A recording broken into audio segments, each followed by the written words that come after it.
যেভাবে প্রস্তুত হয় এসএসসি ও এইচএসসি পরীক্ষার প্রশ্নপত্র।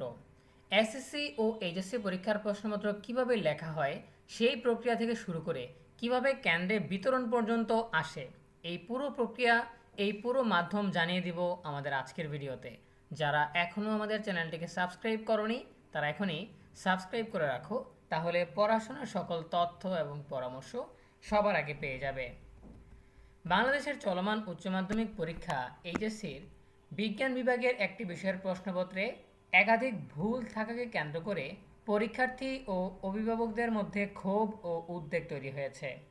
এইচএসসির মতো গুরুত্বপূর্ণ একটি পাবলিক পরীক্ষার প্রশ্নে ভুল রেখে কিভাবে সেটি ছাপা হলো এবং তা পরীক্ষার কেন্দ্রেও গেল, সেই প্রশ্নও সামনে আসছে।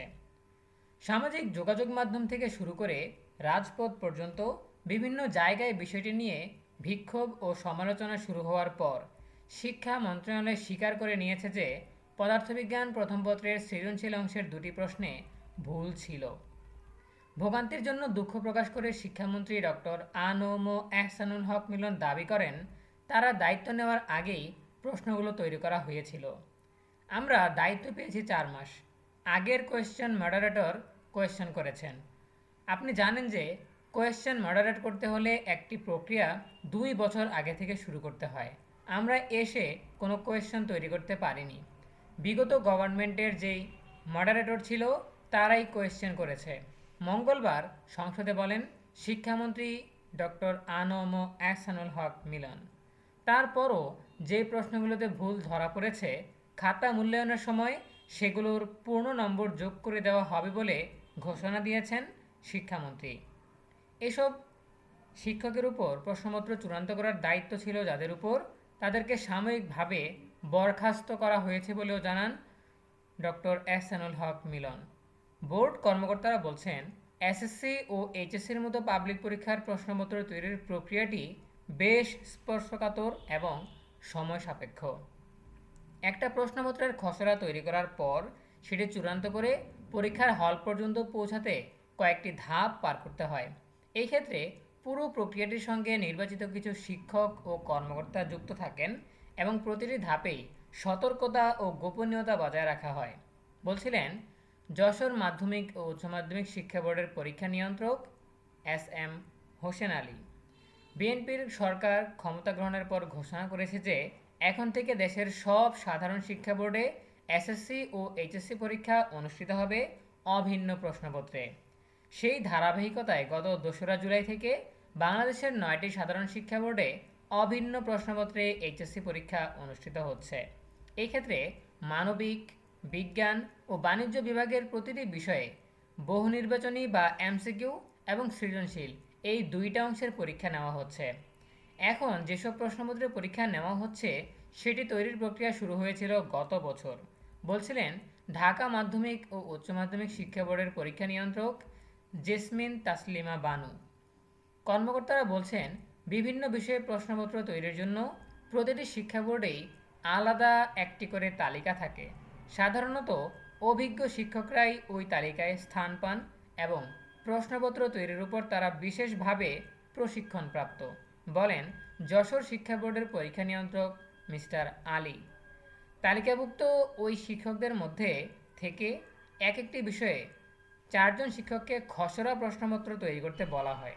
সাধারণত পরীক্ষা শুরুর অন্তত 1 বছর আগে প্রশ্নকর্তাদের খসড়া প্রশ্নপত্র তৈরি করতে বলা হয়।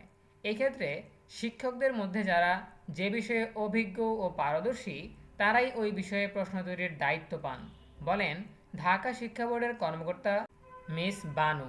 এছাড়া প্রশ্নপত্র তৈরির জন্য কর্মকর্তাদের একটি নির্দিষ্ট সময় বেঁধে দেওয়া হয়। ওই সময়ের মধ্যেই তারা সিলেবাস অনুযায়ী প্রশ্নের খসড়া তৈরি করেন। এক্ষেত্রে 4 জন শিক্ষক আলাদাভাবে 4টি খসড়া প্রশ্নপত্র তৈরি করেন। কার প্রশ্নে কি আছে কেউ জানতে পারেন না। সাধারণত শিক্ষা বোর্ড কার্যালয়ের নির্দিষ্ট কক্ষে অবস্থান করে তারা প্রশ্নপত্রের খসড়া তৈরি করেন।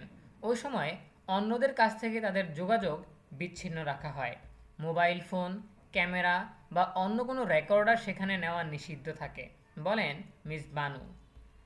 খসড়া প্রশ্নপত্র তৈরির পর একটি নির্দিষ্ট খামে সিলগালা করে সেগুলো বোর্ডে জমা দেন প্রশ্নকর্তা শিক্ষকরা। খসড়া তৈরির পর পরীক্ষা নিরীক্ষা করে সেগুলোর ভুল সংশোধন এবং পরিমার্জনের জন্য আরও 4জন শিক্ষককে দায়িত্ব দেওয়া হয়। তারা শিক্ষা বোর্ডের নির্দিষ্ট কক্ষে প্রশ্ন সংশোধন ও পরিমার্জনের কাজটি করে থাকেন। কেউ চাইলে আগের প্রশ্ন বাদ দিয়ে সম্পূর্ণ নতুন প্রশ্নপত্র যোগ করতে পারেন। তবে প্রশ্নে যেন কোনো ভুল না থাকে বা প্রশ্নপত্র যেন ফাঁস না হয়, সেজন্য আগের প্রশ্নকর্তাদের মতো তাদেরকেও কাজের সময় সংযোগ বিচ্ছিন্ন করে রাখা হয়। এমনকি খাবার দাবারের জন্যও তারা বাইরে বের হতে পারেন না। কর্তব্যরত অবস্থায় তাদের খাবার দাবার রুমেই পাঠিয়ে দেওয়া হয়। কারণ প্রশ্ন চূড়ান্ত হওয়ার জন্য এই ধাপটি খুবই গুরুত্বপূর্ণ, বলছিলেন যশোর শিক্ষা বোর্ডের পরীক্ষা নিয়ন্ত্রক মিস্টার আলী। এক একটি বিষয়ের প্রশ্ন সংশোধন পরিমার্জনের জন্য দায়িত্বপ্রাপ্ত শিক্ষকদের একটি নির্দিষ্ট সময় নির্ধারণ করে দেওয়া থাকে। ওই সময়ের মধ্যে কাজ শেষ করে আগের মতোই তারা একটি নির্দিষ্ট খামে যে যার মতো প্রশ্নপত্র সিলগালা করে স্ব স্ব শিক্ষা বোর্ডে জমা দেন। সংশোধন ও পরিমার্জনের পর প্রতিটি শিক্ষা বোর্ড থেকেই এক একটি বিষয়ের উপর 4 সেট করে প্রশ্নপত্র প্রস্তুত করা হয়। এরপর সিলগালা করে সেগুলো পাঠানো হয় ঢাকায় আন্তঃশিক্ষা বোর্ড সমন্বয় কমিটির কার্যালয়ে। সাধারণত ঢাকা শিক্ষা বোর্ডের চেয়ারম্যান ওই কমিটির চেয়ারম্যানের দায়িত্ব পালন করে থাকে। তিনি সবগুলো বোর্ডের প্রশ্ন হাতে পাওয়ার পর সব বোর্ডের কর্মকর্তাদের ডেকে পাঠান। সেখানে সবার সামনে লটারির মাধ্যমে বিভিন্ন বিষয়ে 4টি সেট করে প্রশ্নপত্র চূড়ান্ত করা হয়। এর মধ্যে 2 সেট সরকারি বিজি প্রেসে ছাপার জন্য পাঠানো হয়, বাকি 2 সেট সংরক্ষণ করা হয় যাতে প্রয়োজন হলে সেগুলো ব্যবহার করা যায়। অতিবৃষ্টি, বন্যা ও পাহাড় ধসের কারণে চট্টগ্রাম শিক্ষা বোর্ডের কিছু পরীক্ষা স্থগিত করে সেগুলো পরে নেওয়ার সিদ্ধান্ত নিয়েছে সরকার।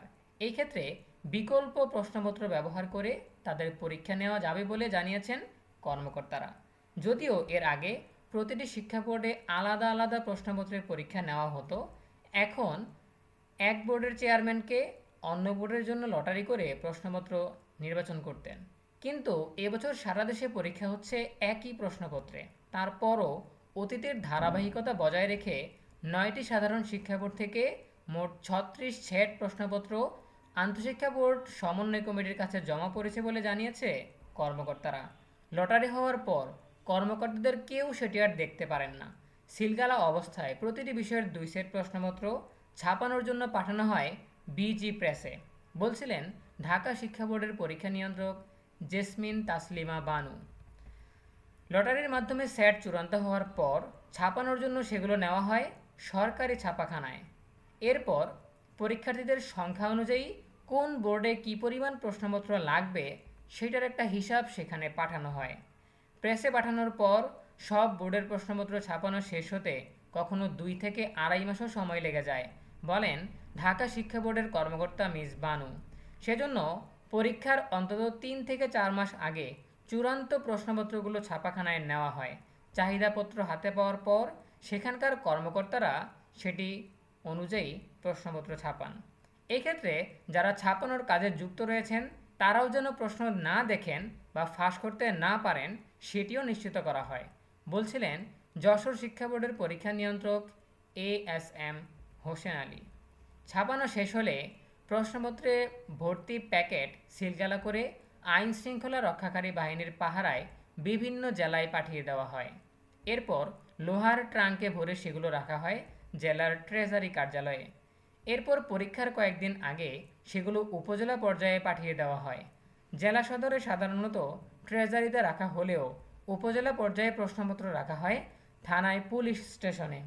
এরপর পরীক্ষার দিন সকালে পুলিশি পাহারায় সেগুলো পাঠানো হয় পরীক্ষা কেন্দ্রে, বলেন মিস্টার আলী। এক্ষেত্রে সব কেন্দ্রে প্রশ্নপত্র ঠিকঠাক পৌঁছেছে কিনা সেটি দেখভালের দায়িত্বে থাকেন স্ব স্ব উপজেলার নির্বাহী কর্মকর্তা। কেন্দ্র প্রশ্নপত্রের প্যাকেজ পৌঁছালেও কেউ চাইলেই ইচ্ছামতো সময়ে সেটির সিলগালা খুলতে পারেন না। এক্ষেত্রে নিয়ম হলো পরীক্ষা শুরুর 40 থেকে 50 মিনিট আগে ঢাকায় আন্তঃশিক্ষা বোর্ড চেয়ারম্যানের ছাপানো সেট 2টি থেকে লটারির মাধ্যমে একটি সেট প্রশ্নপত্র নির্বাচন করবেন। এরপর সেটি অন্যান্য সব বোর্ডের চেয়ারম্যান এবং জেলা প্রশাসককে জানিয়ে দিবেন, বলছিলেন ঢাকা শিক্ষা বোর্ডের কর্মকর্তা মিস বানু। জেলা প্রশাসক ও বোর্ড চেয়ারম্যানের জানার পর দ্রুত সময়ের মধ্যে সেটির তথ্য কেন্দ্রগুলোয় কর্তব্যরত শিক্ষকদের পৌঁছে দেওয়া হয়।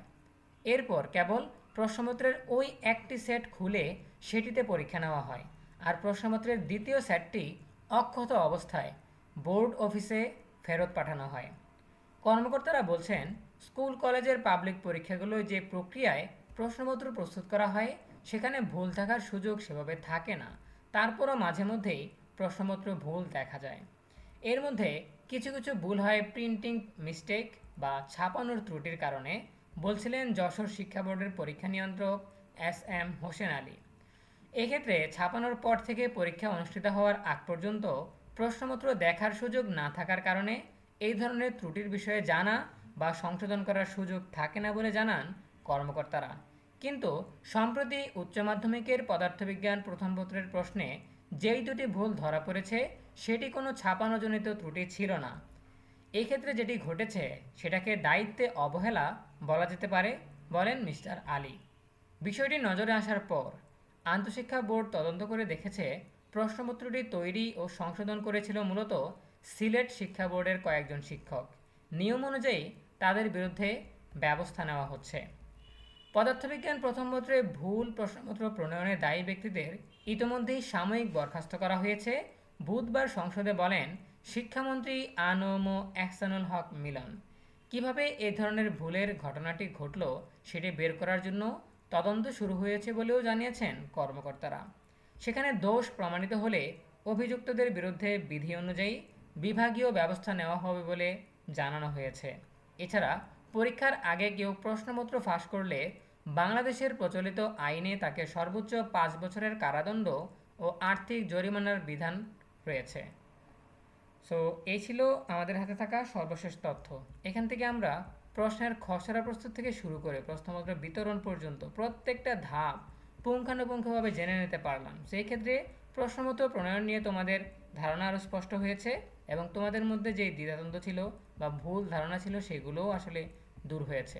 সো এই বিষয়ে তোমাদের যে কোনো প্রশ্ন কিংবা মতামত জানাতে পারো কমেন্টে। দেখা হবে পরবর্তী আপডেট নিয়ে নতুন কোনো ভিডিওতে। সেই পর্যন্ত তোমরা সবাই ভালো থাকো, সুস্থ থাকো, নিরাপদে থাকো এবং সবসময় ইএনইউবি চ্যানেলের সাথেই থাকো। তোমাদের সকলের জন্য রইল অনেক অনেক শুভকামনা। ধন্যবাদ সবাইকে।